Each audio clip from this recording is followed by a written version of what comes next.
100 கொலை செய்த அடியானுக்கு அந்த அறிஞர் செய்த அறிவுரை என்ன? நீ பாவத்தை உணர்ந்து விட்டாய், தௌபா செய்ய விரும்புகிறாய், ஆனால் நீ உன்னை சீர்படுத்த வேண்டும், அந்த நல்லவர்களுடைய ஊருக்கு செல் என்று. ரசூலுல்லாஹி ஸல்லல்லாஹு அலைஹி வஸல்லம் இடத்திலே ஒரு வருகிறார் தொழுகையுடைய நேரத்தில். அல்லாஹ்வுடைய தூதரே, ஒரு பாவத்தை செய்து விட்டேன், தண்டனையை கொடுங்கள் குர்ஆனின் படி.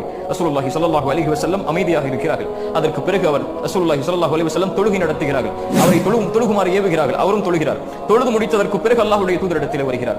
யா ரசூலுல்லாஹ், நான் தண்டனையை கேட்டேன். அல்லாஹ்வுடைய தூதர் ஸல்லல்லாஹு அலைஹி வஸல்லம் சொன்னார்கள், எங்களோடு தொழுதீர்களா என்று. ஆம் என்று சொன்னார். ரசூலுல்லாஹி ஸல்லல்லாஹு அலைஹி வஸல்லம் குர்ஆனுடைய வசனத்தை சொன்னார்கள், நன்மைகள் பாவங்களை போக்கிவிடும் என்று. நீ பாவத்தை செய்து விட்டாய், மனம் திருந்தி வந்திருக்கிறாய் தண்டனைக்காக, ஆனால் நீ செய்த நன்மையில் நீ தொடர்ச்சியாக இருக்க போகிறாய் என்ற காரணம் அந்த பாவத்தை அழித்து விட்டது, நீ செல் என்றார்கள். இந்த 2 செய்திகளும் எதை சொல்கிறது? ஒரு அடியான் பாவம் செய்து விட்டால், அல்லாஹ்விடத்திலே மீண்டு விட்டால், அவன் தன் கல்பை பரிசுத்தப்படுத்த வேண்டும். அந்த கல்பு அல்லாஹ்வை அஞ்சி விட வேண்டும், பாவத்தில் இருந்து தூய்மையாகி விட வேண்டும். மறுபடியும் அந்த பாவத்தை நோக்கி திரும்புவதை, நெருப்பில் விழுவதை போன்ற